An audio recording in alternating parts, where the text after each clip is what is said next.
As an Aussie growing up in the 1980s, there was one song that really captured the spirit of our country at a special time in history, and it moved on to be a global phenomenon. I'm talking about the huge hit Down Under by the Aussie band Men at Work. This was recorded in 1981 for their album Business as Usual. And when you think about this great Aussie anthem, you can't not think about one of the most iconic melodies in pop music.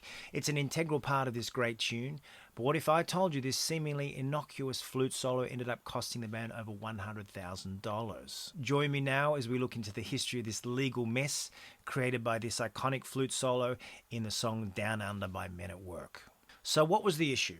The issue is that the flute solo quotes an old Australian folk melody called Kookaburra Sits in the Old Gum Tree. By the way, if you're interested, this is what a kookaburra looks like. Now, this melody was so well known to us Aussies and all around the world that I've got no doubt all of us, myself included at the time, thought it was just a public domain folk melody. But here's the history. It was written in 1932 by Marion Sinclair. She was an Aussie school teacher, composer and poet in Victoria. Anyway, when she died in 1988 at the ripe old age of 91, the rights of this song were bought from her estate by the publishing company Larrikin Music for the sum of $6,100. And here's the other most interesting thing, that despite myself even being a musician and knowing this folk melody, I never even noticed that this quote was in the flute solo, even though I've heard Down Under for decades. That's how subtle and masterful this is, to include an iconic Australian folk melody in a song that's a tribute to Australian culture, woven into the song itself so seamlessly that most of us didn't even notice. And here's where it gets really interesting. Neither did the people who own the copyright, until this issue appeared as a trivia question on an Aussie game show back in 2007. This was featured on a music trivia show back in Australia called Spicks and Specks. The question was asked to this panel: what children's song is contained in the song Down Under? Then they played the snippet of the song which featured the flute riff. The contestants didn't know. No one recognised the melody, but eventually one contestant guessed, is it Kookaburra Sits in the Old Gum Tree? The host Adam Hill confirmed that's exactly right. Now, Norman Lurie, the managing director of Larrikin Music Publishing, the people that bought the rights to Kookaburra Sits in the Old Gum Tree, he was also unaware of any likeness himself. He was out for dinner the night the trivia show aired. The following day his phone rang off the hook. Quote, a number of people contacted me, including some of our songwriters, he says. I was shocked. It absolutely hadn't occurred to me that the two songs were related. It was just like one of those mysteries, like walking down the same street every day and passing over a crack and not seeing it. But now he was aware. So Larrikin Music got to work.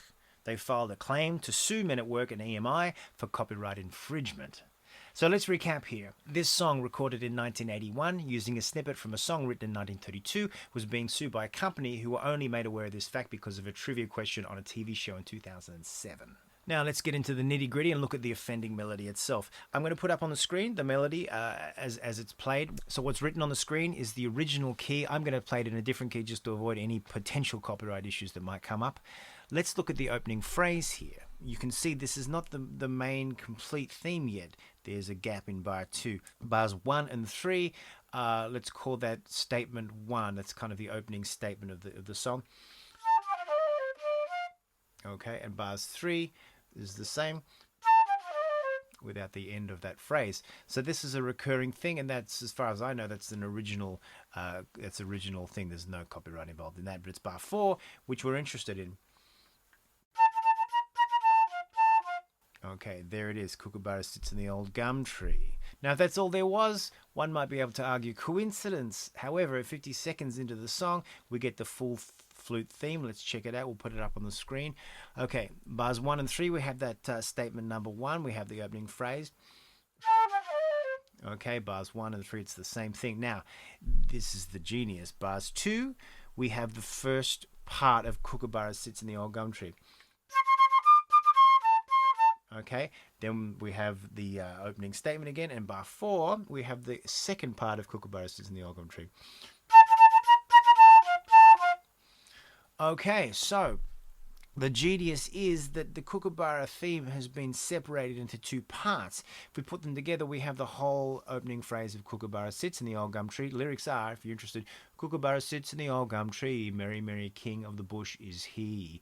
So without doubt, that's Kookaburra. It's been split up into 2, which is why it's been camouflaged for so long. Now, perhaps it didn't help the band's court case too much that in the video clip, the 1982 video clip of Down Under, it showed Greg Ham sitting in the fork of a tree playing the flute with a toy koala.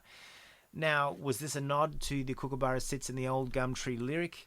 Well, apparently not intentionally, because according to the video makers, Ham had been planning to play the flute by walking along the mangroves. Only because the tide came in, he had to climb the tree, which was a mangrove and not a gum tree for those interested. So, back to the lawsuit. What were they looking for?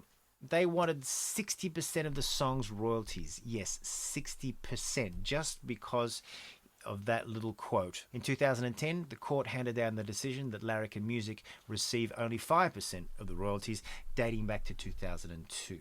Now, this works out somewhere between $100,000 and $140,000. But let's not forget the legal fees, which were probably much higher. It could have been double that if you included all the legal fees that the band and EMI had to deal with. Now, with this ruling, the court's Justice Emmett noted that he too felt some disquiet about the court's findings. End quote. If, as I have included, the relevant versions of Down Under involve an infringement of copyright many years after the death of Miss Sinclair, the composer, then some of the underlying concepts of modern copyright may require rethinking. One may wonder whether the framers of this 18th century statute of Anne and its descendants would have regarded the taking of the melody of Kookaburra as infringement rather than as fair use. Now, that's all very well and good, but here's an even bigger cost, that of the band's woodwind player, the flutist himself, Greg Ham, saxophonist, flutist, keyboard player. Ham said at the time that he was shattered by the ruling, telling Fairfax Media, "It will be the way the song is remembered, and I hate that." 2 years after this legal fiasco, he was found unresponsive in his home. Bandleader of Men at Work, Colin Hay, reportedly told the ABC local radio that flutist Ham had been hit very hard by the court's ruling. He said, "It gutted him, really. I don't want to say it destroyed him or anything, but it really did cut him up. It hit him very hard, and I think it was ultimately a really sad thing because that's not how he's going to be remembered at all. But I think it caused him a lot of stress." So there you have it, possibly the most expensive flute solo in the history of music. But what do you think? Leave a comment in the comment section below. Do you think it was fair? Now, personally, I think it's really hard to square up all of that money that had to go to a company that really had nothing to do with the creative association of the composer. However, the law is the law, and they own the copyright. So what do you think? Leave a comment in the comment section below. And by the way, due to public backlash from all of the kerfuffle, Larrikin Music changed their name to Happy as Larry Music Publishing. That's Happy as Larry Music Publishing. Anyway, thanks for watching. Let us know if you'd like more videos like this. Don't forget, on this channel we have loads of content on specific jazz flute and jazz flute playing. Thanks very much for your time. I hope to see you again soon.